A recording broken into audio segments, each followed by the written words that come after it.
Bueno, entonces con esto vamos a ir arrancando con el tema que nos trae a hoy. Nuevamente darles la bienvenida a todos los compañeros y las compañeras. Bueno, yo soy Violeta, de la Facultad de Filosofía y Letras, de la Secretaría General del CEFIL, y obviamente militante del Ya Basta, del Nuevo Más. Luego voy a presentar a mi compañero y al resto de los panelistas del día de hoy. Vamos a tener esta charla a 53 años del Cordobazo, justamente un episodio que marcó a fuego la historia de nuestro país, una rebelión obrero-estudiantil importantísima, que nos parece muy importante recuperar esas tradiciones de lucha que tenemos acá en Argentina, especialmente pensando en qué aprendizaje podemos tomar de estas acciones y también reflejando en el presente, ¿no?, en las luchas que hoy en día se siguen llevando a cabo. Como mencionaba Federico, estamos en las últimas semanas acompañando la lucha de los trabajadores de EMA Servicios. También acompañamos acá en Capital y en todo el país las peleas de los trabajadores y las trabajadoras de salud, que están hace 2 años enfrentando esta pandemia, pero que además cuentan con pésimas condiciones laborales, salariales, y que están organizándose cada vez más. Así que estamos presentes en las luchas de todos los trabajadores y las trabajadoras, también de la juventud precarizada, como les comentaba, con los jóvenes trabajadores precarizados, buscando poner en pie nuevos sindicatos de las bases entre los compañeros repartidores, algo que se está procesando acá en Argentina y en todo el mundo. También somos parte, obviamente, de la juventud estudiantil que se organiza y que busca cambiarlo todo, ¿no? Que acá en Argentina, y en Capital Federal, desde el Ya Basta, como les mencioné, estamos en muchísimas universidades, terciarios, secundarios, queriendo organizar a nuestros compañeros, ¿no? De misma manera que en el mundo la juventud se levanta contra la opresión de género, contra la opresión racial, contra los gobiernos autoritarios y antidemocráticos, como está sucediendo también en Colombia, donde la rebelión popular que se está procesando tiene un gran protagonismo de la juventud, y nos parece importantísimo en ese sentido retomar esa experiencia del Cordobazo para poder pensar en esa construcción de esa unidad entre trabajadores y estudiantes que es tan necesario también en el presente.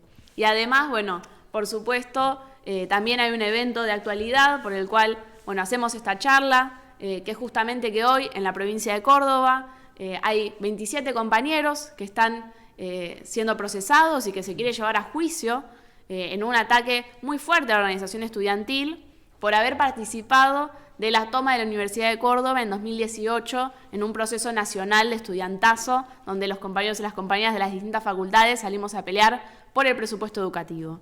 En ese sentido, también nos parecía hoy importante y vamos a tener a un compañero hablando desde Córdoba sobre esto que está sucediendo hoy. Así que también recuperar lo que pasa hoy en la provincia. Con eso...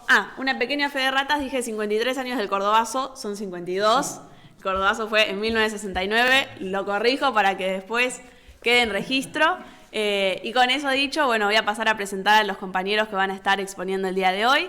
En primer lugar, acá al lado mío, Federico Winocur, un compañero dirigente del Nuevo Más, acá en Capital Federal, y del Ya Basta, que nos va a estar dirigiendo la palabra. También conectado ahí en la sesión está Guillermo Pessoa, que es un compañero profesor de historia, columnista de nuestro semanario Socialismo Barbarie, de Izquierda Web. Les invito también, después de la charla, a buscar las notas que ha escrito y que están publicadas en nuestra página web. Él va a estar, empezando con su exposición, así que con esto le voy a pasar a él, Guillermo, la palabra para que podamos arrancar. Lo primero, decir que un agradecimiento tanto a Violeta como a Fede, como a la juventud del Ya Basta por esta invitación, con lo cual para mí es un placer poder colaborar un granito de arena recordando el Cordobazo, y además con el eslogan, vamos a llamarlo así, con la convocatoria que tuvo el encuentro, que fue "Luchar no es un delito". La verdad que con esa consigna podemos ligar los sucesos del 69 con las luchas que se están dando ahora, como bien Viol estuvo detallando, los compañeros universitarios de Córdoba que están enjuiciados, etc. Así que me parece que hay un lindo puente ahí, y luchar no es un delito, es una bandera que siempre tenemos que levantar. A ver, mi exposición, que no va a ser muy extensa, después si quieren, como planteó Viole, abrir una tanda de preguntas. A ver, voy a tomar 3 ejes. Uno, el contexto político, económico y social. de la Córdoba de fines de los 60. El segundo eje serían los hechos puntuales. El cordobazo, grosso modo dicho, serían 2 días, fundamentalmente, el 29 y el 30 de mayo. Y por último, algunas conclusiones. A lo mejor digo cosas que ya todo el mundo sabe, pero nunca está de más recordarlas. Primero, el contexto político. La Argentina vivía una dictadura, otra más, la dictadura de Onganía, una dictadura muy dura. Había, mediante un golpe al gobierno de Ilia, que también era un gobierno constitucional muy entre comillas, el peronismo, como saben, estaba proscripto. Y ya para el 69, el golpe fue en el 66, la verdad que Onganía estaba logrando algo insólito, y que de alguna manera se daba de bruces con lo que el mismo Onganía quería, que es aglutinar grandes sectores de la población, aún de sectores de la burguesía, contra su gobierno. Es un momento donde el gobierno, por supuesto, está, digo por supuesto, porque a veces para que las luchas hagan pie, el otro tiene que estar más debilitado, y esto se va a lograr en mayo del 69, una dictadura que se encarnizó con la juventud y los estudiantes desde ya con el movimiento obrero, desde el 55 en adelante eso va a ser una constante, y es importante, insisto, recalcar esto, ¿no? A veces las dictaduras es la dominación más al desnudo, como decía Marx, ¿no? La democracia tiene un montón de mediaciones, y una dictadura, aparte tan retrógrada y como fue la de Onganía, de alguna manera es como apagar un incendio con nafta. Y eso fue lo que ocurrió. Voy a volver sobre esto de todas maneras. Económicamente, la vieja Córdoba agraria y pastoril, en los 60 va a ser transformada, incluso post-peronismo. Proceso de sustitución de importaciones, pero en los 60, ¿por qué? Porque hay lo que alguno podría llamar una paradoja, o siguiendo a Hegel, era un filósofo alemán, una astucia de la historia. ¿eh? Igual el que tenía razón era Marx, la historia no hace nada en realidad, ¿no? Lo de la astucia de la historia de Hegel es medio una figura. ¿Por qué la paradoja y por qué la astucia? Porque Onganía abre la radicación de empresas extranjeras en Córdoba, y ahí se va a radicar la Fiat. Entonces la paradoja está que justamente desde las fábricas de Fiat Matterfeld y de Fiat Concord van a surgir los obreros que le van a terminar haciendo el cordobazo a este gobierno que habría abierto las puertas al capital extranjero. En un proceso que todos sabemos, siendo breve, que es regional, que es continental, cada vez, desde el 50 en adelante, cada vez la composición de las empresas en Argentina y el volumen va a estar cada vez más concentrado y en manos de compañías extranjeras. Por eso justamente Krieger Bacena, que era el ministro de Economía de Onganía, va a decir, nos están haciendo huelga los obreros mejor pagos, inclusive con alta calificación, ahora diré algo cuando vaya a la parte social. Algunos llamó a Córdoba el eslabón débil del capitalismo argentino, parafraseando esa cita de Lenin, cuando Lenin dijo que Rusia era el eslabón débil del capitalismo. Bueno, Córdoba podría asemejar el eslabón débil, como dije, del capitalismo argentino. Y lo social, a ver, los actores, lo que cualquier manual de secundaria repite, fue una semi-insurrección, fue una poblada obrero-estudiantil. Bueno, a ver, la clase obrera nombré a 2 fábricas, de ahí van a surgir sindicatos clasistas independientes en los años 65, el CITRAC y el CITRAN. Un poco otra vez, para hacer un mínimo contexto, algo que nunca le perdonó la burguesía al peronismo fue la masiva sindicalización. La contrapartida de esto es que enquistó a dirigentes sindicales, convirtió en una burocracia sindical que va a ser una correa de transmisión con el Estado. Pero a veces vieron cuando uno dice, che, le tienen tanta bronca al peronismo, ¿no? En realidad lo que tienen bronca es a las paritarias, a sindicatos, bancarse comisiones internas, etc. Pero también lo interesante de los 60, con el peronismo prohibido, con un Perón que incluso de Madrid hacía discursos muy de izquierda, es que van a empezar a surgir corrientes clasistas e independientes. Incluso a nivel nacional, la CGT de los argentinos, un año antes del cordobazo, se desmarca, hay un rompimiento con la vieja CGT bandorista, bien burocratizada.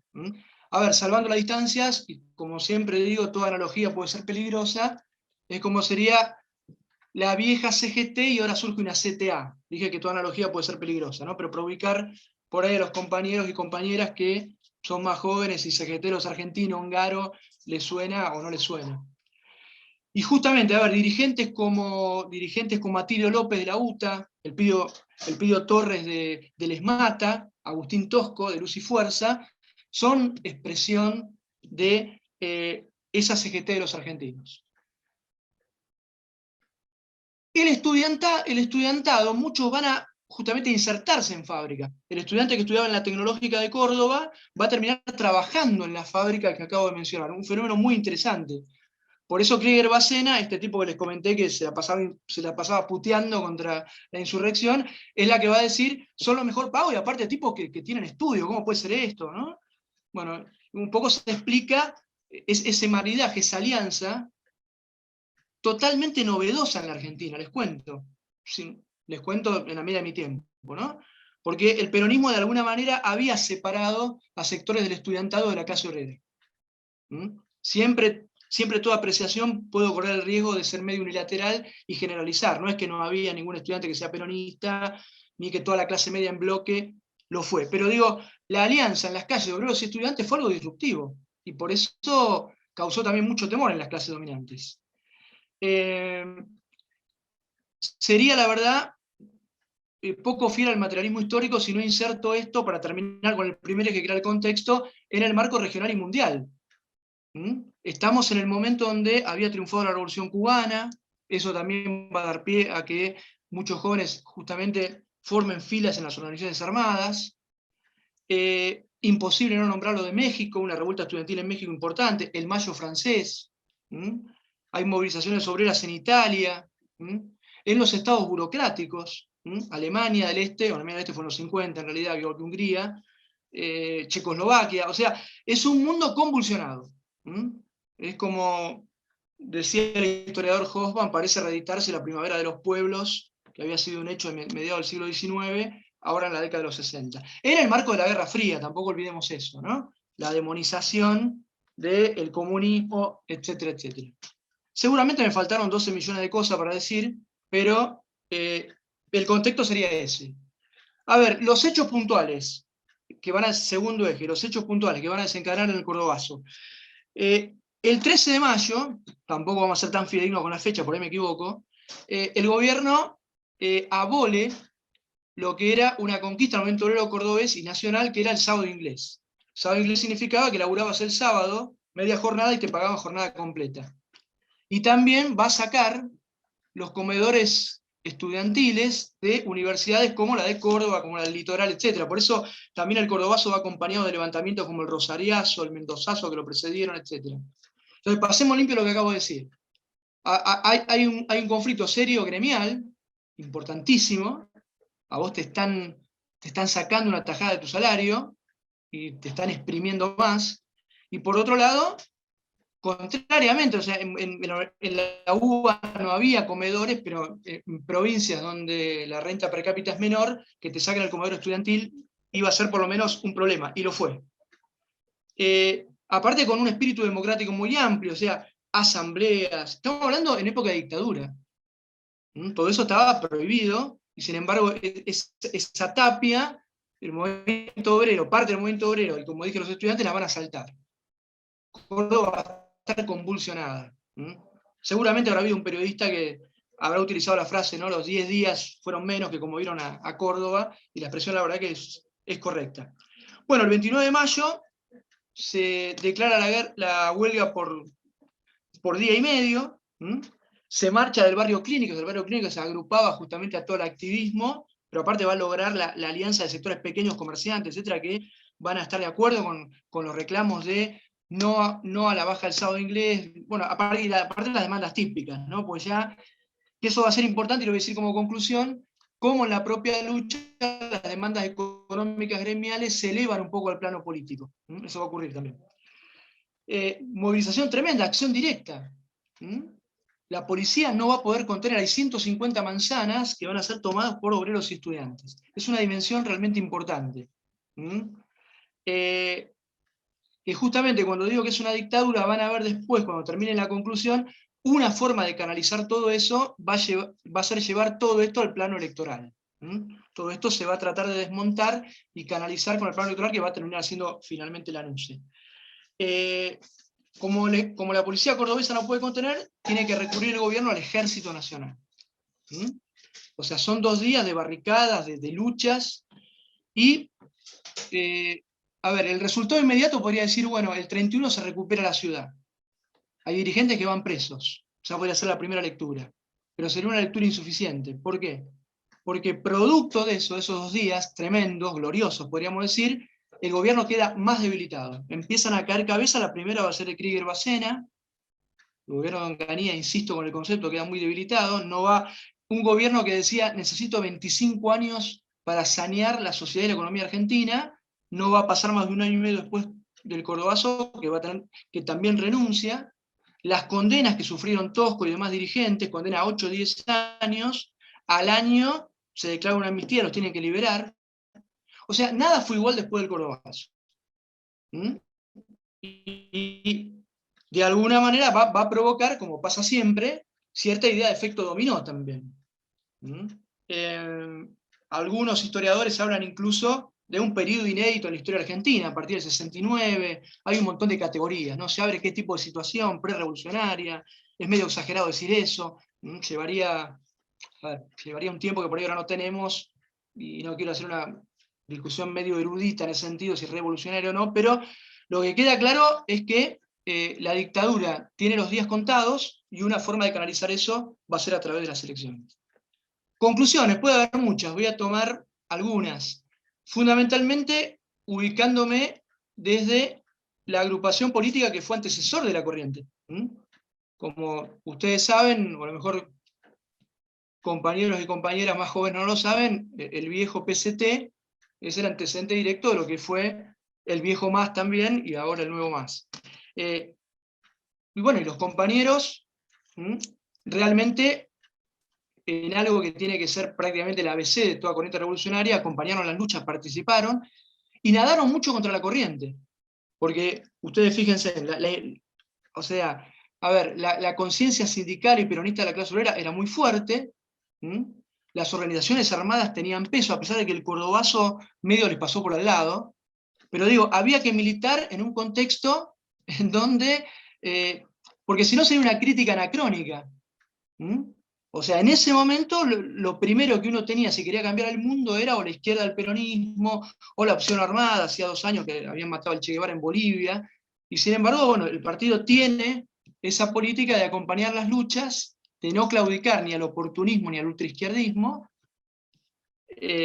lo que no quita que no haya cometido errores, por supuesto. E incluso la gran conclusión, que después va a terminar, a ver cómo eso termina reabsorbido y cómo el clasismo también va a entrar en franco descenso, es esta idea fuerte que me parece un buen cierre como conclusión, que es la gran tarea de elevar el plano sindical, economicista, como diría el joven Lenin, bueno, el joven, el mediano y el viejo Lenin, elevarlo al plano político. Porque, a ver, un ejemplo claro de lo que digo es Agustín Tosco, un luchador honesto, honestísimo diría. Tipo que siempre convocó asamblea, tipo que lo veías al lado, ahí en la fábrica, etc. Cuando el PCT decide armar abre las listas del partido para que Tosco encabece la lista política en las elecciones del 73. Que nos parecía un golazo, ¿no? Que justamente dirigentes obreros se postulen como candidatos a la elección del 73. Y ese dirigente honesto, democrático, que tiene claro que los patrones no son reformables, eso es el clasismo. Vos tenés sindicalmente un montón de cosas claras, que son re importantísimas. Pero el tema, la pata que te falta es la pata política. Bueno, Tosco no aceptó y terminó apoyando una lista que en definitiva tangencialmente también terminó llamando a votar por Perón. En realidad había otra agrupación que era Ley de Sueldo, bueno, pero digo, o sea, esa concepción también en la época, había un frente populista, etcétera, que el peronismo hegemonizaba, era muy difícil romperla. Pero ahí el no sectarismo del partido, decir, bueno, si vos Tosco querés encabezar o quien sea, las listas son de ustedes, y sería un paso re importante de independencia de clase, que en definitiva sigue siendo el norte que una organización revolucionaria y que la propia clase necesita, la independencia de clase, y hacer que esa polenta, esa fuerza en la lucha en el plano gremial sindical se eleve al plano político para, en definitiva, plantear la única salida realista, con todo lo utópico que parece, que es un gobierno de trabajadores y el pueblo, no solamente a escala local, sino a escala planetaria. Bueno, en principio es eso. Dije, me había pautado 15 minutos, no sé cuánto finalmente fue, o fueron, para decirlo bien. Así que, bueno, es eso lo que tenía para decirles. Nuevamente, les doy las gracias por esta participación y bueno, quedo a disposición y un gusto compartir el panel con los compañeros y compañeras que han anunciado que iban a estar. Muchas gracias, Guillermo, por tu exposición. Ahora le voy a pasar la palabra a Federico Winocur. Bueno, ¿qué tal, compañeras, compañeros? Lo primero, muy buena la intervención de Guillermo. Me parece realmente muy claro, como siempre. Y da como para pensar un montón de cosas. A nosotros lo que nos interesa desde el Nuevo Más, desde el Ya Basta, es ponernos a pensar esta idea de cuál es el hilo conductor en la historia entre esas generaciones y las nuestras. Entre esas generaciones que estaban buscando transformar la realidad, que estaban buscando cambios radicales, revoluciones, socialismo y demás, y las peleas que nosotros empezamos a enfrentar hoy. Porque nosotros hoy estamos llevando adelante un montón de peleas, a veces más cercanos, digamos, a algunos periodos de la historia donde hubo grandes derrotas. Pero creemos que es muy importante tomar la tarea de retomar ese hilo conductor entre las experiencias del pasado y las actuales. Para eso, una primer cuestión muy importante es pensar cuál era el mundo del cordobazo y cuál es el mundo que nosotros tenemos ahora, digamos. Ahí Guillermo lo decía, también este contexto alrededor del cual se ubica el cordobazo. Yo lo quiero agregar una cuestión más, que es que el cordobazo es una experiencia de ascenso obrero, de ascenso de la lucha de clases protagonizado por la clase obrera. Me quiero detener en algunos de estos términos. Un ascenso, ¿qué es un ascenso? Son estos procesos donde se levantan sectores, la clase trabajadora alrededor del mundo, donde se suceden procesos muy parecidos en distintos lugares, y de repente, lo que paradigmáticamente digo más conocido fue, por ejemplo, el Mayo francés, el Mayo del 68, tiene, hermanos alrededor del mundo, primos alrededor del mundo, experiencias muy parecidas en lugares de lo más diverso. Ni hablar de en Europa, alrededor de esos años y demás, ni en Europa del Este, donde estuvieron los procesos antiburocráticos que nombraba Guillermo. Pero bueno, eso se fue sucediendo alrededor del mundo en un montón de lugares y resulta que en el 68 está el Mayo francés y en el 69 en Argentina el cordobazo. Y eso no es una casualidad de la historia, sino que hay un vínculo muy fuerte. Me refiero a esa idea de qué son esta idea de los ascensos o de procesos o ciclos internacionales de determinadas características, así como emparentamos hoy, decimos que hay rebeliones populares que viven alrededor del mundo. Después me voy a meter a explicar eso un poco más. Y no sé, en 2019 tenías rebelión popular en Chile y en Ecuador y también en el Líbano. O un año después en Estados Unidos. Y ahora también en Colombia. Bueno, esos ciclos, que capaz no es un ascenso como el de los 60, 70, pero esos ciclos que se dan alrededor del mundo es importante verlos para poder entender lo que son, lo que fueron, lo que van a ser los procesos a los que nosotros nos enfrentamos. Y hay como una idea primera de todo para poder explicarse lo que fueron estas experiencias es, el cordobazo fue parte de la historia del siglo XX. ¿Por qué digo esto? Uno diría es obvio, ¿no? O sea, sí, fue en el siglo XX. No, pero lo digo en el sentido histórico de que el siglo XX fue el siglo más revolucionario de la historia de la humanidad. Y para nosotros esa idea es importantísima, porque nosotros estamos ubicados en otra temporalidad histórica y política también, pero queremos recuperar esa tradición. ¿Qué significa que fue el siglo más revolucionario de la humanidad? Significa que alrededor de procesos como fue la Revolución Rusa en 1917, se abrió en el mundo la perspectiva de la revolución mundial. Y esa perspectiva que se abrió tuvo distintos procesos y distintos momentos que fueron tomando. Y esto lo explico para poder detenerme después en cuál fue la importancia del cordobazo, del Mayo francés y de todo ese proceso de ascenso en los 60s y 70s. La Revolución Rusa abrió un momento de revolución mundial con una centralidad de la clase trabajadora, de la clase obrera. Y cuando hablamos de la clase obrera, nosotros decimos que es muy importante porque somos socialistas y revolucionarios y entendemos que el sujeto llamado a encabezar esos procesos de transformación de la sociedad es la clase trabajadora. No me quiero detener demasiado en ese tiempo, pero sí decir que esa Revolución Rusa también abrió una época de ascensos con otras características, pero donde hubo procesos revolucionarios en un montón de países, como Alemania en el 19 y en el 23, como el Bienio Rojo en Italia, como la revolución en China, la del 27, ¿no? Y un montón de procesos así. Pero esa idea que pusieron en el, ¿cómo se llama?, en la política mundial como idea posible y como idea que se había consumado, que fue la Revolución Rusa, que fue que la clase obrera gobierne, esa idea tiene una profundidad muy grande. Después hubo otros procesos distintos, porque así como estuvo la Revolución Rusa, también estuvieron las derrotas de otros procesos revolucionarios, el aislamiento de esa revolución y la contrarrevolución estalinista, que tuvieron consecuencias muy grandes en el mundo, como fue, por ejemplo, el corrimiento de la revolución, digamos, los procesos anticapitalistas más profundos, a la periferia, al campo, al campesinado y demás. ¿Por qué lo nombro todo esto? Para ver alcances y límites de las cuestiones.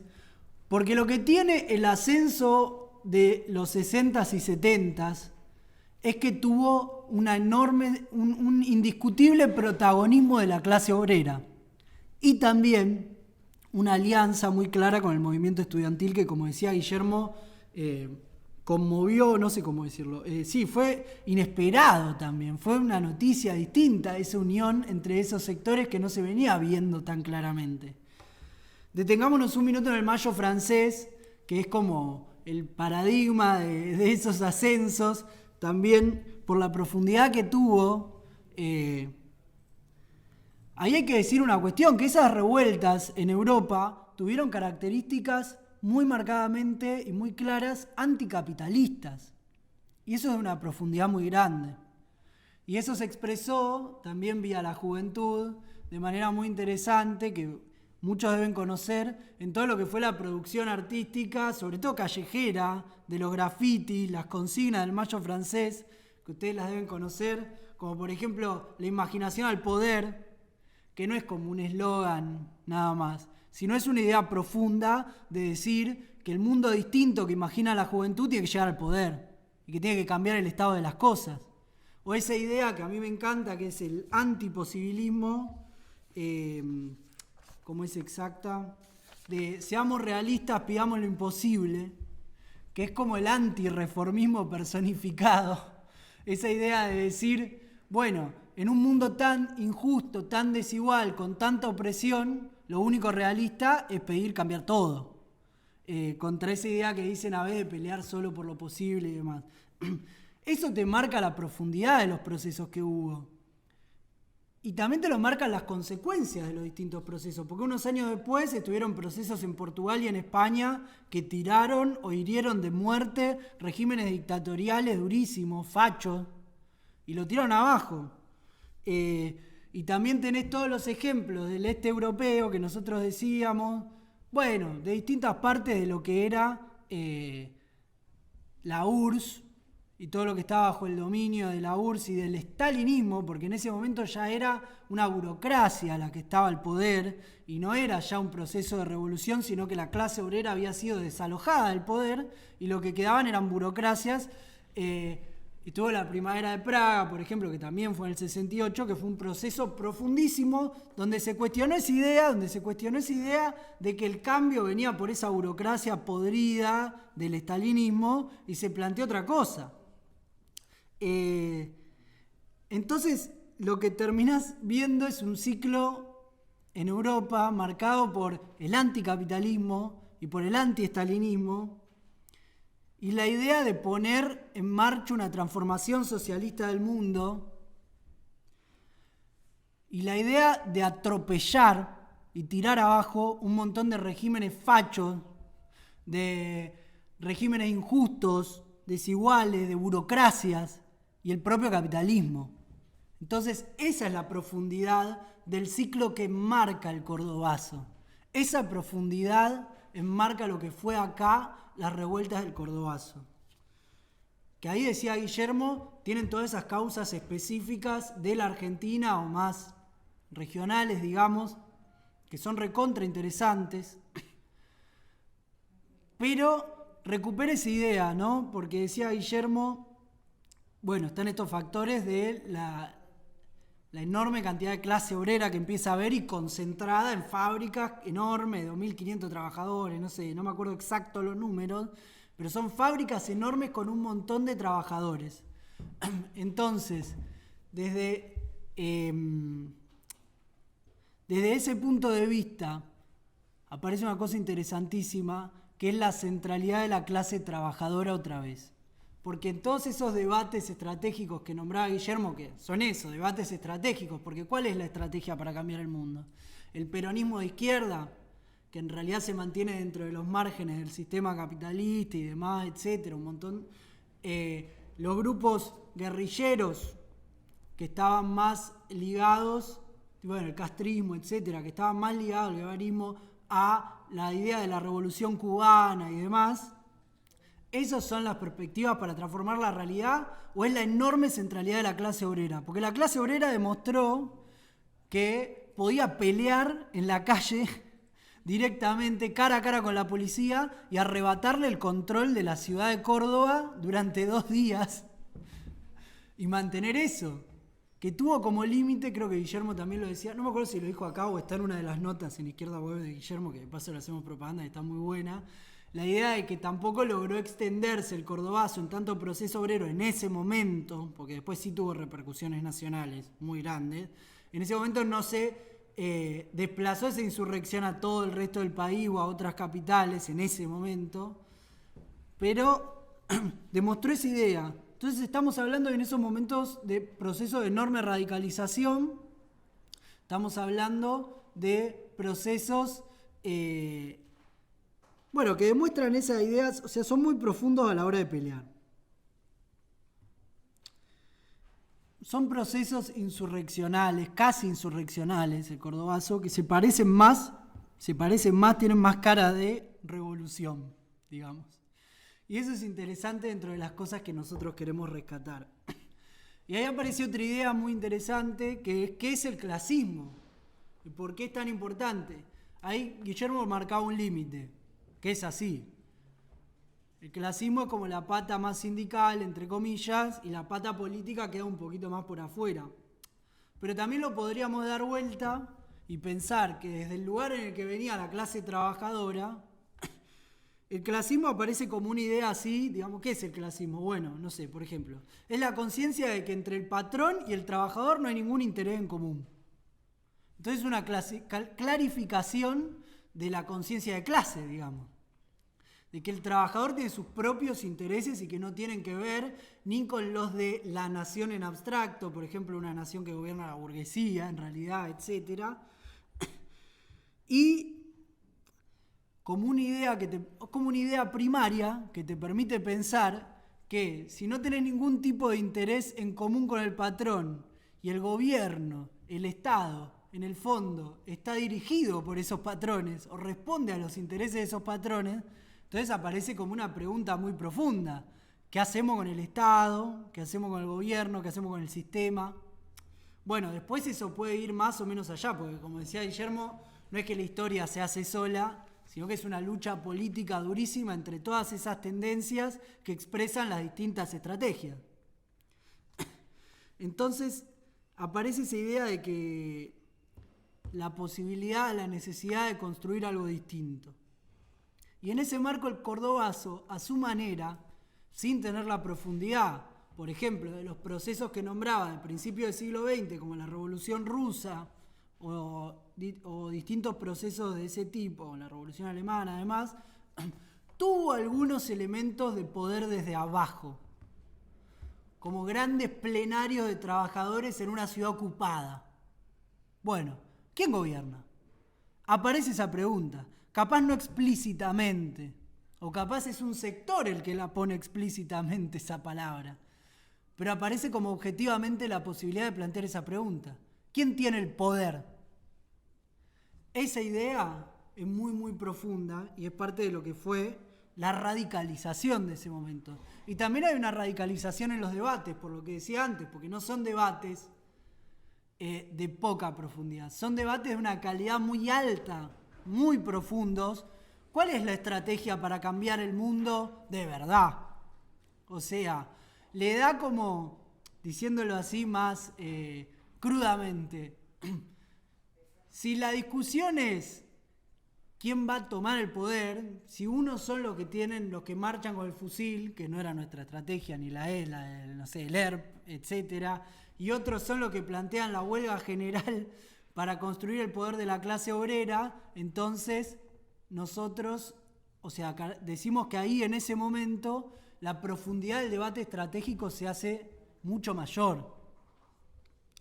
Y también se plantean otros debates interesantísimos, incluso como caso de estudio, digamos, de cuáles los debates entre la espontaneidad de las masas que planteaba Lenin y la necesidad de la organización del partido revolucionario, que aparece en esta idea de, bueno, el clasismo solo es un valor importantísimo, que si hoy estuviera extendido en la clase obrera sería mucho mejor que la conciencia media que hay ahora. Pero, al mismo tiempo, falta esa pata política más allá, que igual lo explicó bárbaro Guillermo eso. Tuvo esa calidad y esa profundidad, y eso se expresa en una cosa clara. En el 75, cuando fue el Rodrigazo, o sea, un ajuste enorme económico del gobierno que estaba Isabel Perón, con López Rega, etcétera, bla, bla, bla, un ajuste durísimo sobre la clase obrera, había marcha de 20.000 trabajadores por la Panamericana contra ese ajuste. Y eso se expresó también en cuál fue la respuesta del sistema y qué hizo falta para frenar ese ascenso. Así como fueron los cordones industriales en Chile, acá también dictaduras militares durísimas, que se plantearon directamente un exterminio de esa vanguardia obrera. Se plantearon directamente un exterminio de toda esa vanguardia obrera para poder derrotarla. Eso fue la dictadura del 76. Eso fue el pinochetismo. Lo que hizo falta, ese nivel de atrocidades del sistema también, con ese personal que fueron los milicos, para enterrar ese nivel de ascenso que había.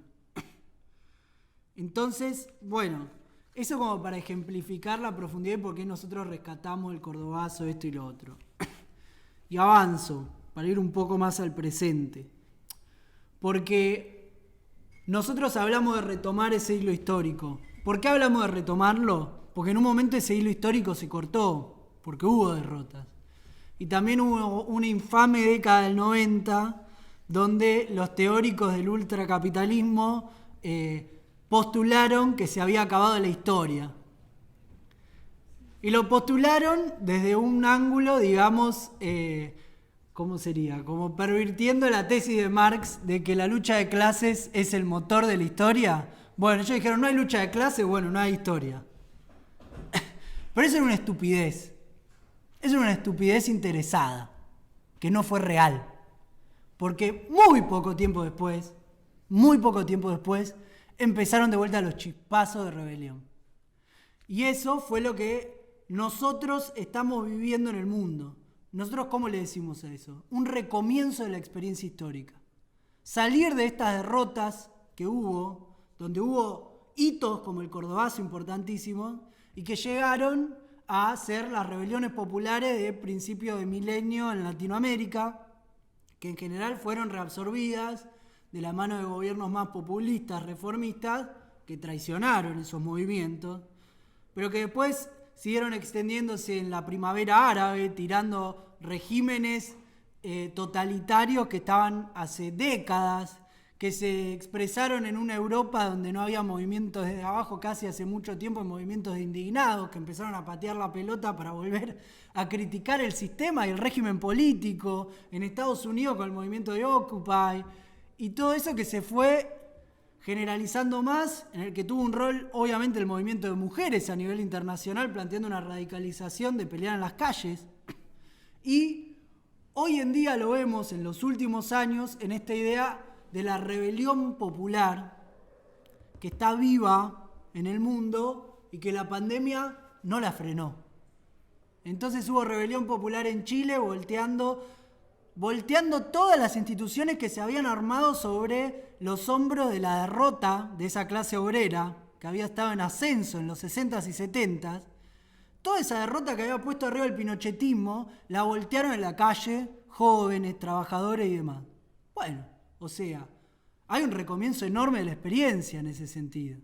Hoy los pinochetistas, que tanto gobernaron el país durante décadas, no llegaron ni a sacar el 30% en las elecciones, teniendo todas las instituciones a favor en la constituyente.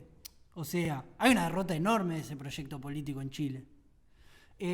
Lo mismo que en Colombia, después de años y años de uribismo y ese régimen desigual y violento y represor, hoy están en las calles desafiándolo y le hacen ir para atrás con todas las reformas, reforma tributaria, o sea, todas las reformas se las hacen ir para atrás.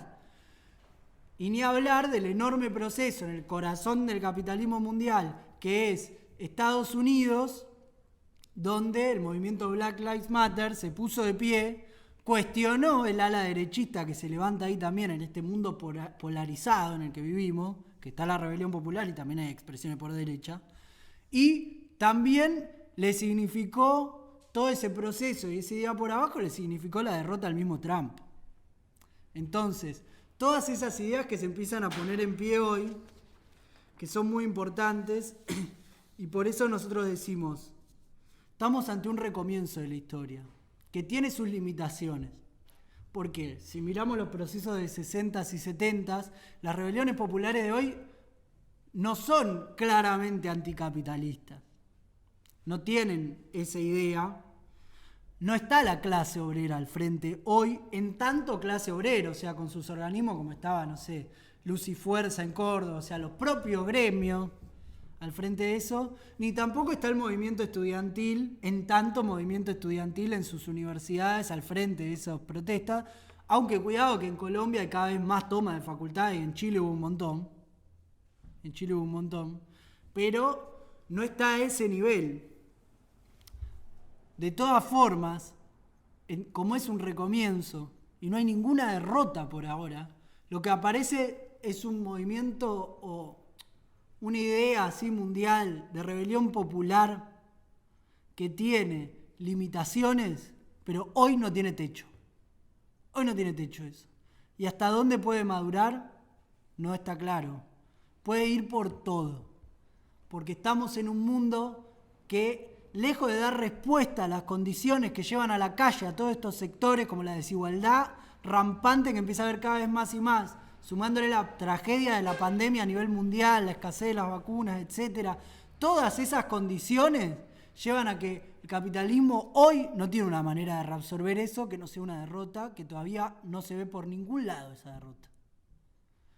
Desde ese punto de vista es que nosotros decimos la importancia de recuperar las experiencias del cordobazo, las experiencias de ascenso en los 60 y 70 y esta idea de poner en pie o empezar a dialogar con esas experiencias del pasado que fueron anticapitalistas, que en algunos casos fueron socialistas y que tuvieron a la clase trabajadora al frente en alianza con el movimiento estudiantil. Bueno, y como última idea, refiriéndome justamente al movimiento estudiantil, ese papel protagónico que tuvo el movimiento estudiantil en el cordobazo fue muy importante. Hubo toma de facultades, estuvieron no sé, hoy está de moda en las rebeliones decirlo así, ¿no? Pero es como que estuvieron en la primera línea, digamos. Los estudiantes también junto a los trabajadores, los gremios y demás. Y fue así en todo el mundo, fue así en Francia, fue así en todo el lado.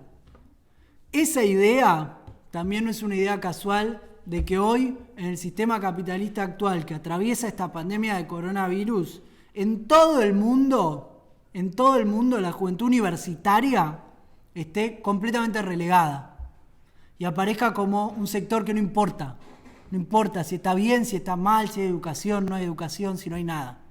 Porque en el fondo, con la virtualización total y dejar completamente de lado y no abrir ninguna instancia de nada, de organización para los estudiantes, los gobiernos se ahorraron también tener este sector revulsivo y contestatario en las calles. Eso es lo que se quieren ahorrar también. Entonces queda, desde este punto de vista, también poner de pie al movimiento estudiantil hoy en día para pelear. Y es parte también del ataque a los compañeros de Córdoba, que ahora en breve les vamos a dar la palabra al compañero Franco, donde quieren juzgar a estudiantes por haber defendido la educación pública, por haber ocupado un edificio en el marco de un estudiantazo nacional. Entonces, desde ese punto de vista, si nosotros entendemos la profundidad de los procesos políticos históricos sobre los cuales nos paramos nosotros para pensar la historia y todos los que acá queremos transformar el mundo, tenemos que ver la gravedad de este hecho también. ¿Y por qué quieren asestarle un golpe al movimiento estudiantil? Bueno, nosotros estamos completamente en contra de cualquier golpe que sea sobre la posibilidad y el derecho a la protesta en general y del movimiento estudiantil en particular. Así que bueno, yo hasta ahí, compañeras, compañeros. Bueno, buenísimo, Federico, muy buena tu exposición también. Los invito a todos los compañeros y compañeras que están viendo esta charla que puedan escribir sus preguntas por el chat sobre las exposiciones que hicieron, bueno, tanto Guillermo como Federico, sobre el cordobazo. Ahora vamos a pasar, mientras tanto, a escuchar un saludo, a poder ver un saludo de un compañero desde Córdoba, de Miguel Díaz, que es obrero y delegado sindical del neumático, compañero también nuestro del Nuevo Más. Vamos a estar escuchando un saludo que nos envía para esta actividad. Mientras tanto, recuerden, pueden ir dejando sus preguntas. Hola, ¿qué tal, compañeras, compañeros? Les mando un saludo desde acá, desde Córdoba. Soy Miguel Díaz, delegado del neumático, perteneciente a la lista marrón, parte de la corriente sindical 18 de diciembre. Bueno, aparte de mandarles saludos, quiero también felicitarlos por la actividad. Me parece muy importante en este marco, tanto para el análisis, para el debate, para los balances que se puedan sacar. La conmemoración del cordobazo es muy importante en estos tiempos, porque nos van a ayudar a superar varios límites que estamos teniendo tanto la juventud como la clase obrera. Entonces, en ese sentido, contarles un poco que en este momento es un momento difícil para los trabajadores. Nosotros estamos yendo a trabajar todos los días, arriesgando nuestra salud y la de nuestras familias para garantizar, porque se prioriza la producción y las ganancias de los empresarios. Pero claramente esta situación de la segunda ola pandémica del segundo año no es igual a la del año pasado. Empieza a haber lucha de clases, empieza a haber resistencia, tanto en la juventud por sus derechos y en la clase obrera. Nosotros conocemos algunos pequeños grandes conflictos, como el de EMA en Capital, los tercerizados del ferrocarril Roca también en Capital, la lucha que están dando los jóvenes estudiantes procesados por defender la educación pública aquí en Córdoba, y apoyar y solidarizarse con esa lucha es muy importante para empezar a coordinar y a que esa unión obrera estudiantil se dé en concreto. Por eso tenemos que apoyar esas luchas, por eso tenemos que seguir en la calle. Desde acá nada más, mandarle un saludo muy grande, y viva la lucha de la juventud, viva la lucha de la clase obrera, y para que las peleas, tanto de los jóvenes como de los trabajadores, empiece a ganar escena política a nivel nacional, tenemos que seguir en la calle. Nada más, compañeros. Bueno, ahí también aprovecho para decir, habían mandado más temprano en el chat un saludo compañeros del Ferrocarril Roca que estaban conectados también, que no mencionamos en su momento, así que los menciono ahora a partir del saludo. Y vamos a tener ahora la intervención justamente del compañero Franco Bergero, también desde Córdoba, un compañero estudiante allá de la universidad, que es uno de los 27 compañeros procesados por el del movimiento estudiantil, por las tomas del 2018 en el marco del estudiantazo a nivel nacional. Así que vamos a escucharlos, contarnos un poco más cómo está la situación y por supuesto le enviamos todo nuestro apoyo y toda nuestra solidaridad. Bueno, el compañero Franco es también militante del Ya Basta, así que bueno, ahora le pasamos la palabra. Bueno, hola compañeros, ¿cómo andan? Bueno, en primera instancia agradecer la invitación, como así también agradecer toda la solidaridad que nos han acercado a, bueno, todos los estudiantes quienes nos encontramos procesados. Bueno, estuve atento, muy buena la charla, me gustaron mucho las intervenciones. Así que, bueno, no, un poco para comentar cómo viene actualmente la causa. Es que, bueno, fuimos parte de la enorme pelea estudiantil del 2018 que se dio a nivel nacional, donde se tomaron más de 50 edificios académicos en apoyo a la huelga salarial docente, con la exigencia de un mayor presupuesto y en defensa de la educación pública. Y aprovecho también este nuevo aniversario del Cordobazo para comentar que acá en Córdoba también se desarrolló, logramos construir una unidad con trabajadores que se encontraban en lucha en ese momento, cuando estábamos en las tomas.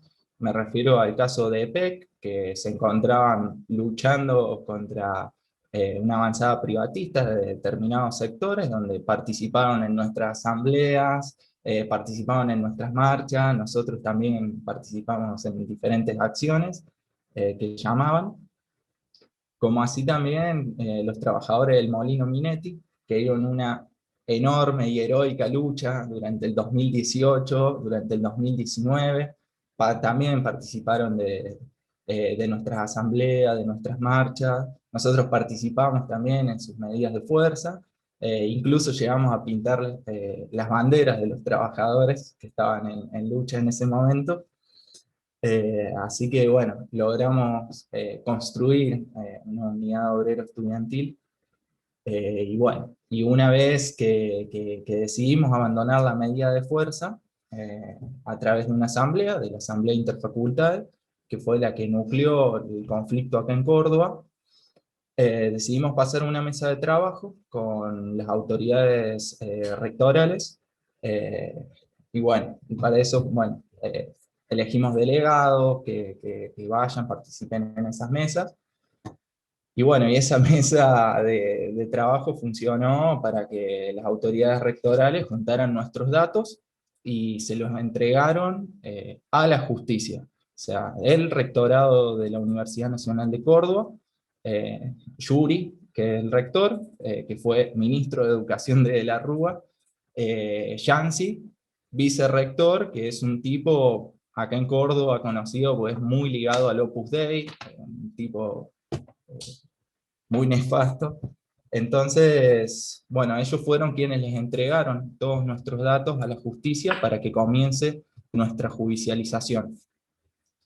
Y bueno, un poco lo que buscan es, con esta causa, en donde nos procesan a 27 estudiantes, que fuimos delegados por la Asamblea de Interfacultades, es criminalizar y amedrentar a la organización del movimiento estudiantil de forma independiente, a quienes salimos a defender la educación pública, y bueno, y a todos aquellos quienes salen a luchar por sus derechos. Es esto lo que busca esta causa, es una causa muy reaccionaria, o sea, A nosotros la carátula nos acusan de usurpación, y de fondo está, bueno, la universidad le pertenece a los estudiantes, o sea, ¿cómo vamos a usurpar un edificio que es nuestro lugar de estudio, nuestro lugar de organización?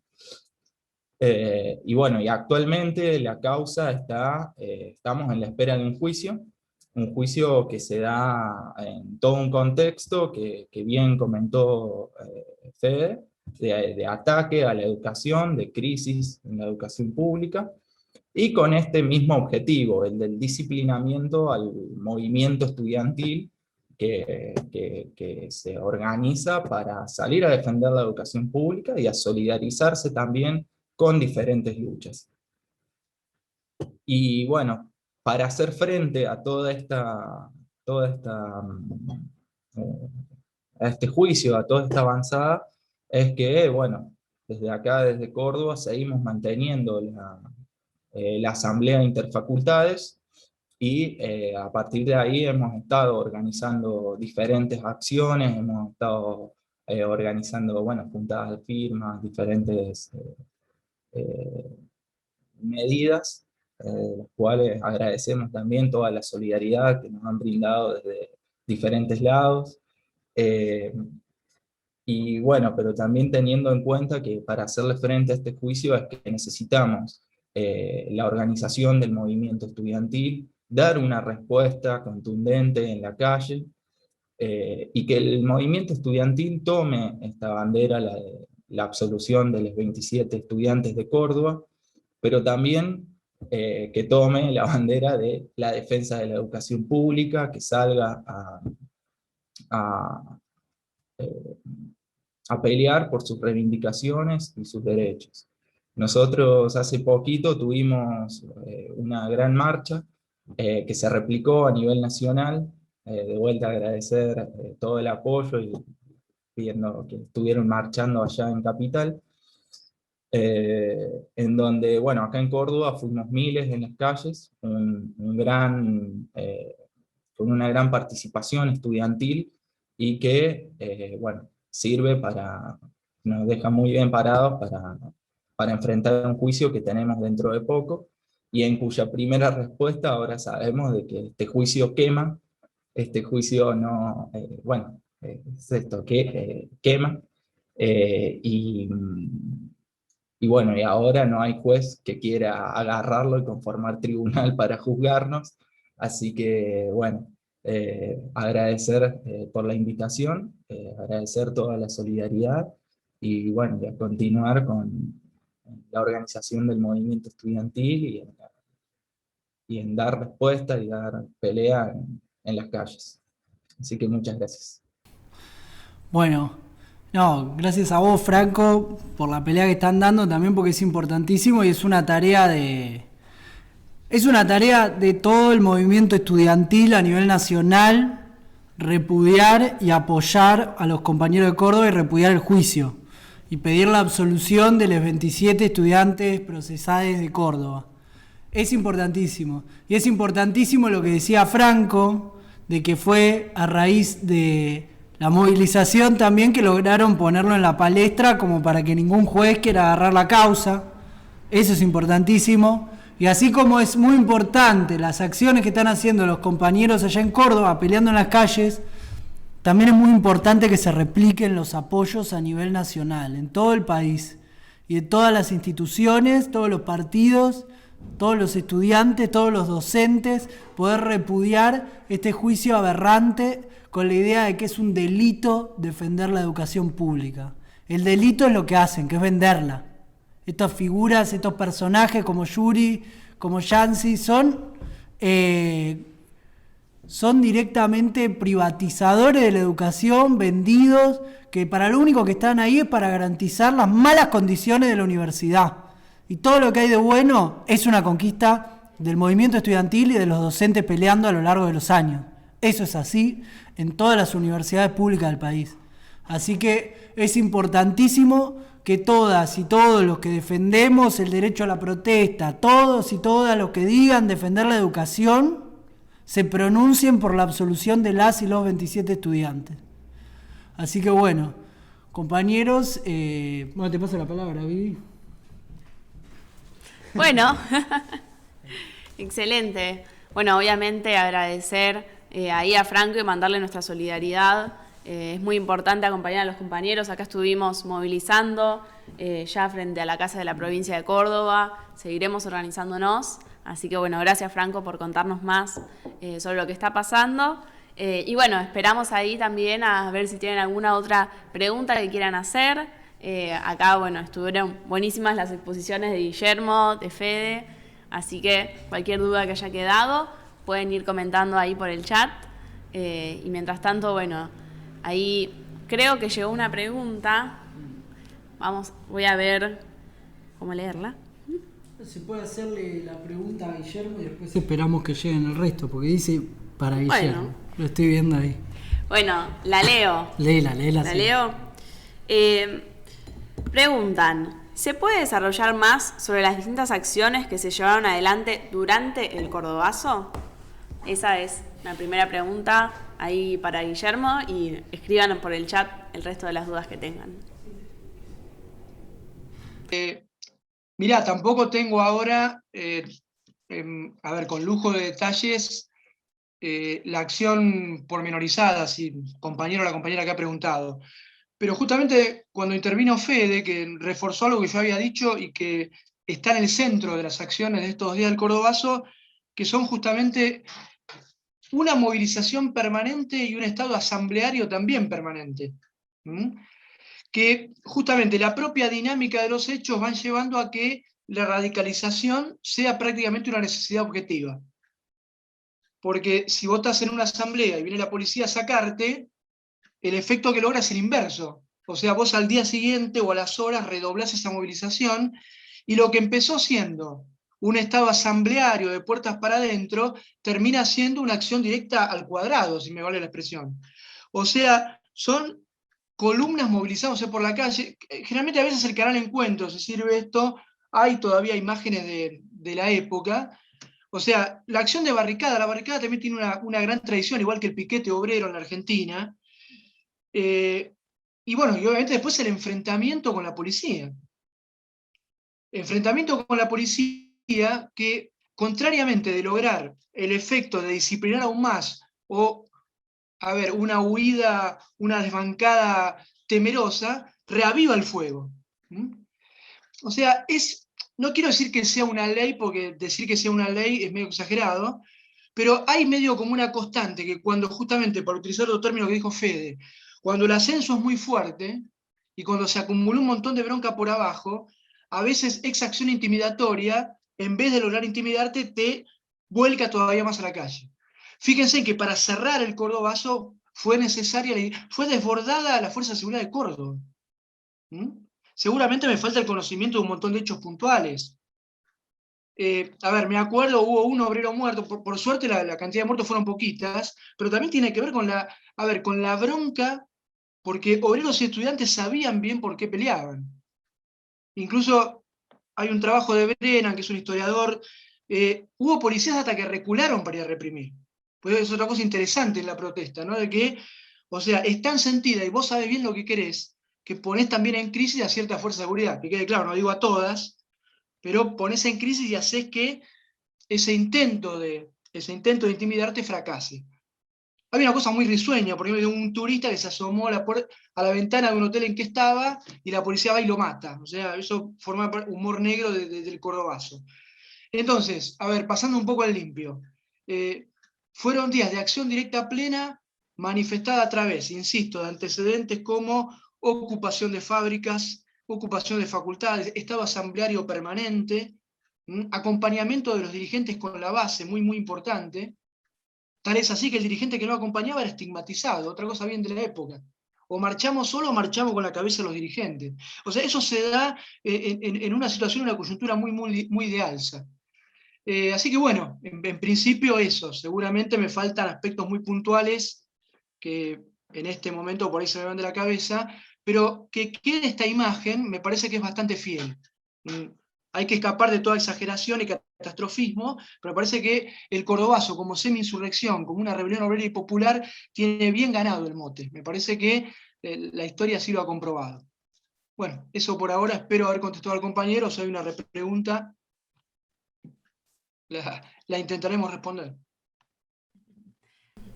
Bien, bueno, yo leo ahí las otras preguntas que se fueron mandando. Primero le pasaremos la palabra a Guillermo y después, bueno, a Fede para que termine de contestar y para cerrar. Así que leo las preguntas, contesten a discreción. La primera dice, ¿qué posición tomó el PC estalinista frente al Cordobazo?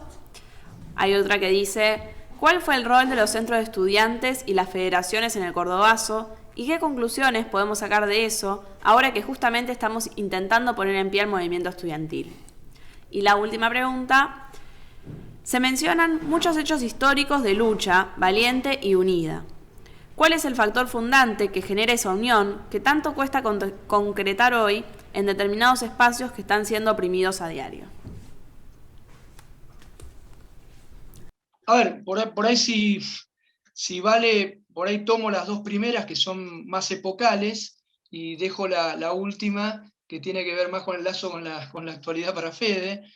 Interesante la pregunta. A ver, el PC estalinista, a ver, digamos algo medio que debería ser una obviedad. En épocas de ascenso, las posibilidades de hacer unidad de acción aumentan. Aparte quedás muy, muy descolocado si das la espalda, tanto porque tenés una visión oportunista o tenés una visión muy de secta de la realidad, es muy difícil darle la espalda a una coyuntura tan encendida, vale el adjetivo, como fue el Cordobazo. Aparte, yo mencioné a Tosco. Tosco tenía lazos con el Partido Comunista, que tenía cierta tradición en Córdoba también, como ciudad universitaria que es. Lo mismo que estoy diciendo vale para los centros de estudiantes. Centros de estudiantes desbordados por su base también tienen que acompañar. Era imposible que nadie firmara un petitorio contra la prohibición del sábado inglés, con la confluencia. Eso efectivamente es así. Me permito decir algo que justamente también, y por ahí a lo mejor le doy un pie a Fede, y estaría bueno dárselo. La idea de socialismo que estaba, que ya es un logro inmenso, como es un logro el clasismo, también los años no pasan en vano, porque socialismo se termina transformando en un término muy polisémico, ¿no? La izquierda peronista también habla del socialismo, debe ser un término ultra empleado. Y en ese sentido, obviamente, cuando el PC estalinista levanta las banderas, son unas banderas en donde se dice el socialismo es la URSS. Había sectores como el PCR, que es otra agrupación, que después va a tener un dirigente post-Cordobazo que es Salamanca, en donde va a decir, no, el socialismo es China. En ese sentido, los movimientos trotskistas plantean una alternativa diferente, que es una alternativa, por lo menos desde la negativa, plantear, para nosotros, eso no es socialismo. Yo opino que uno de los méritos inmensos de la corriente, y el adjetivo inmenso no tiene un hálito de exageración, y aparte obviamente porque la corriente surge post-89, es justamente afinar esa concepción. Porque, a ver, toda agrupación política o científica estudiantil, si quieren, tiene que tener en claro a dónde va. Y justamente, a ver, pasar en limpio el balance de la posguerra, aún dentro de organizaciones que se dicen trotskistas, es fundamental. Es fundamental. Que fue todo un aprendizaje también. Imagínense, en los debates del Cordobazo, algún compañero trabajador te podía plantear, che, estamos acá en esta pelea de Argentina, pero vos acompañás Rusia. Y bueno, el trotskismo tiene esa cosa de decir, bueno, nosotros no somos eso. Y el mérito me parece que es ese. Nosotros, la corriente lucha por una forma de socialismo que no es la que los socialismos reales plantearon en el siglo XX. Y eso me parece que es una bandera irrenunciable. Porque además, si estuviéramos en Europa ni hablemos, porque además la propia clase trabajadora te lo plantea. Andá a Polonia a decir que vos querés el socialismo. Es imposible que eso entre. Así que, más allá de lo que podamos decir nosotros, lo que volteó esa idea de socialismo fue justamente los procesos antiburocráticos que ya se estaban dando. Dejo, como dije, la relación con el presente, o las dificultades o no del presente, se las dejo a Fede, y vuelvo a insistir con el agradecimiento por esta participación. Escuché con atención, formidable lo del compañero trabajador cordobés, y esta lucha que, como dijo Fede, también hay que hacer visible, de que es increíble que 27 estudiantes estén procesados por defender la escuela pública, es realmente increíble. Así que bueno, y por ahí cerrar con la convocatoria. Siempre recordemos que luchar no es delito, y que un derecho no se te otorga graciosamente, sino que un derecho se conquista. Así que me parece que podría ser un buen cierre. Pero el cierre lo va a tener Fede. Gracias nuevamente. Ahí está. Bueno, está bueno porque haces charla con Guillermo y te tira centros. Lo vamos a invitar más seguido, me parece. No, para tratar de tomar algunas de las preguntas y algunas de las ideas así, yo también me anoté porque si no me olvido todo. A ver, me meto igual un cachito en lo histórico, apenas para agregar otro aspecto distinto. El Partido Comunista en Argentina está bárbaro lo que dijo Guillermo. Ahora, si te vas al proceso europeo, donde estaba la URSS a la vuelta, ahí es donde ves la naturaleza real de lo que era el Partido Comunista y el estalinismo. Porque primero que todas las primeras revoluciones, las rebeliones, insurrecciones antiburocráticas, como fue la primera de Praga, fueron contra el PC de la URSS. O sea, ellos eran el régimen opresor, para decirlo de manera clara. Y en Francia, por ejemplo, les pasó completamente por el costado. Bueno, hace poco hicimos una charla sobre Althusser, hablando un montón de eso, que era el PC, y también le pasó el Mayo francés por el costado. Porque la política de ellos no era más hacer revoluciones, no era más hacer rebeliones. Entonces, ¿qué tenía para decir el PC a un sector de trabajadores, de estudiantes que querían transformar el mundo? Bueno, maniobras y mentiras, eso tenía para decir. Acá está más alejado, hubo más cosas más mezcladas y eran parte de los sindicatos también. Pero bueno, no me quiero meter tanto en eso, pero solo aclarar esa idea, porque estuvo todo un proceso de ascenso internacional y el PC era un partido que estaba en todas esas partes del mundo. Después hacían una pregunta sobre el rol de los estudiantes. Ahí hay que decirlo de una manera clara, que el estudiantado se volcó a pleno, no sé cómo decirlo, se volcó el conjunto del estudiantado a la insurrección del Cordobazo.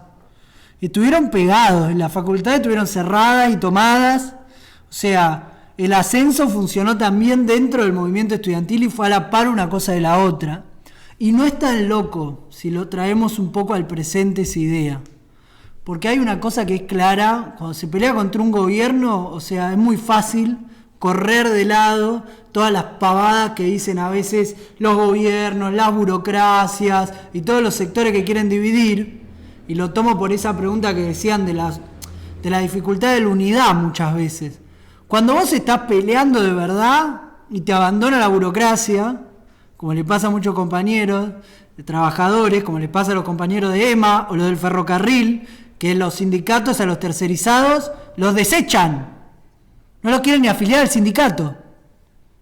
Es un asco directamente. Ahí se revela claramente. Viene alguien a apoyarte y ¿por qué vas a pensar que es algo malo? O sea, en ese marco de las cuestiones es donde se ve la naturaleza real de los sectores y todo el mundo lo ve muy claro. Estamos hablando en ese momento de que había una dictadura. La dictadura de Onganía, que no fue tan asesina como la de Videla, pero también fue asesina la dictadura de Onganía y también fue represora.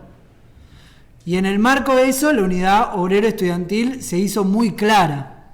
Pero repito que nosotros tenemos ejemplos actuales chicos o grandes o pequeños ejemplos que se replicaron durante el estudiantazo de 2018, como decía Franco. O sea, los compañeros de la Universidad de Córdoba, con todos los conflictos de trabajadores de Córdoba, tuvieron un lazo genial. Acá yo me acuerdo cuando tomamos la Facultad de Ciencias Sociales y tuvimos un montón de vínculos con los compañeros de TELAM que estaban peleando contra los despidos. O sea, fuimos a TELAM, los de TELAM vinieron a la toma, entre otros conflictos, porque hubo un montón de cosas, estuvo la pelea del astillero Río Santiago también, que estuvieron viniendo a la facultad. Nosotros hicimos hasta colaboraciones con el Fondo de Huelga, haciendo pasar por los cursos con los mineros de Río Turbio, me acuerdo, que habían venido desde el sur. Hay un montón de casos así, no me quiero olvidar de nada, pero digo, en todas las facultades. Me acuerdo de los compañeros del Centro de Estudiantes de Filosofía y Letras, de la Comisión Obrero Estudiantil, donde estaban los compañeros del Yabasta, que también fueron llevando un montón de solidaridad, por ejemplo, el conflicto de agroindustria. O sea, hay cosas que a veces no se ven tanto porque los medios de comunicación actuales, hegemónicos, del poder y del sistema de hoy, pasan dos fachos con una banderita de Argentina y están 12 horas por Intratables hablando de dos idiotas que no representan a nadie, que no se quieren vacunar o qué sé yo, pero vos juntás 200 trabajadores en pelea y capaz no lo saca nadie. Pero esas cosas por abajo existen y la vida política en Argentina es riquísima y esa unidad está en todos lados. Ahora, le dan más cámara al despeinado liberal y a estos tipos que a las cosas reales que pasan por abajo. Eso es verdad también. Cuando te metés pasan un montón de cosas. Perdón, me metí ahí, pero me parece interesante para ejemplificar la unidad obrero-estudiantil que nosotros reivindicamos y que hoy en día está presente. Después vi una pregunta, no la leímos, sobre la idea de si vale la pena volver sobre los hechos del pasado que son en un contexto histórico distinto cuando el contexto histórico actual es diferente. Es una pregunta válida. Pero sí, hay condiciones diferentes, pero de fondo, ¿es tan diferente? Esa es la pregunta que nos hacemos nosotros como marxistas, como primera idea es, hay una cosa que se mantiene muy clara, que es la explotación capitalista. Y eso sigue estando. Y hace poco Roberto Sáenz, finalizando el acto del 1 de mayo, decía una cosa muy importante que es, hoy hay más clase obrera que nunca, concentrada en algunos lugares, difundida en distintos, en otros, pero hoy hay más clase obrera que nunca y hay cada vez más asalariados que nunca. Eso sigue estando presente de manera muy clara. Entonces la perspectiva de la revolución socialista está muy presente para nosotros. Y sobre la base de eso, incluso en Argentina tenés un ataque brutal sobre los salarios, durísimo para los trabajadores. Tenés un ataque enorme sobre la educación, que fue abandonada por los gobiernos en el último tiempo. Tenés enormes expresiones de solidaridad entre esos dos sectores y además tenés un estudiantado que es más trabajador que nunca, me parece. O sea, muy difícil hacer toda la carrera sin estudiar en ningún momento. ¿Quién puede hacer eso? O sea, algunos compañeros lo pueden hacer, pero la mayoría está repartiendo con la mochila de Rappi o está trabajando en algún lugar. Entonces, nosotros creemos que la actualidad es inmensa. Las condiciones no van a ser idénticas, pero tampoco eran idénticas las condiciones en Rusia de 1917 y en Argentina del 69. Sin embargo, se expresaron cosas parecidas.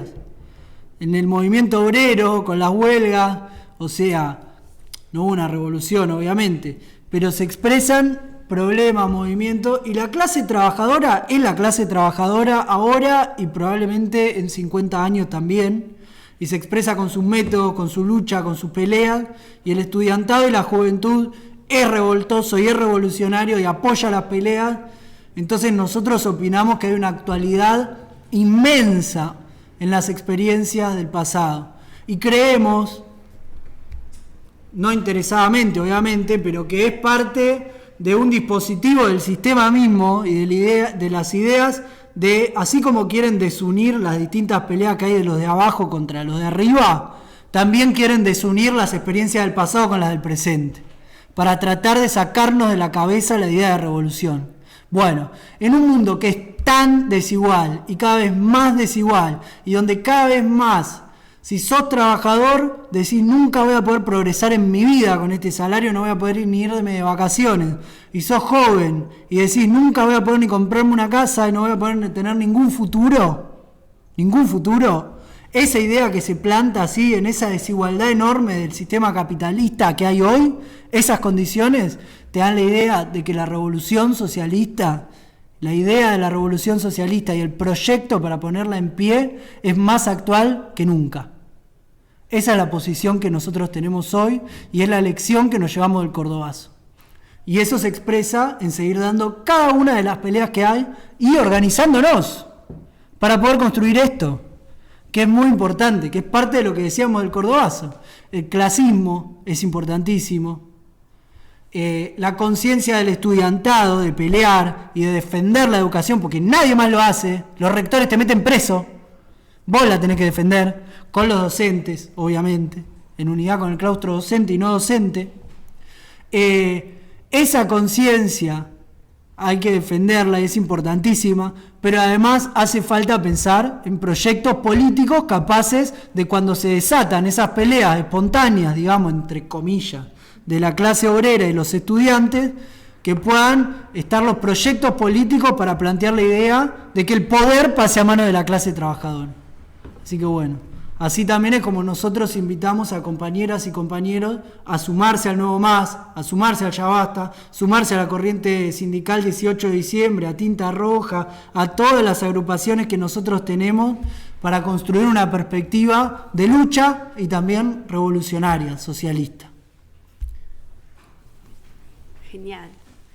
Bueno, excelente, bueno, me encantó el cierre, me encantó esto de, bueno, nuestros motivos para luchar se mantienen, se renuevan, también crecen, tenemos otros motivos para los que luchar hoy, las luchas del movimiento de mujeres, las luchas del movimiento ecológico, que también apuntan a un problema central del capitalismo, la destrucción de la naturaleza, y obviamente, bueno, también es un aprendizaje de esta pandemia, ¿no? Donde atravesamos una pandemia mundial, donde sin embargo la reacción de los capitalistas es acrecentar sus ganancias, donde seguimos teniendo patentes de las vacunas de COVID privadas y donde en Argentina seguimos teniendo un aumento diario de los casos, mientras que, bueno, mAbxience sigue produciendo miles de vacunas en Argentina que luego se van al extranjero, ¿no? Entonces desde ese lugar tenemos millones de motivos para poder estar en las calles, para poder organizarnos.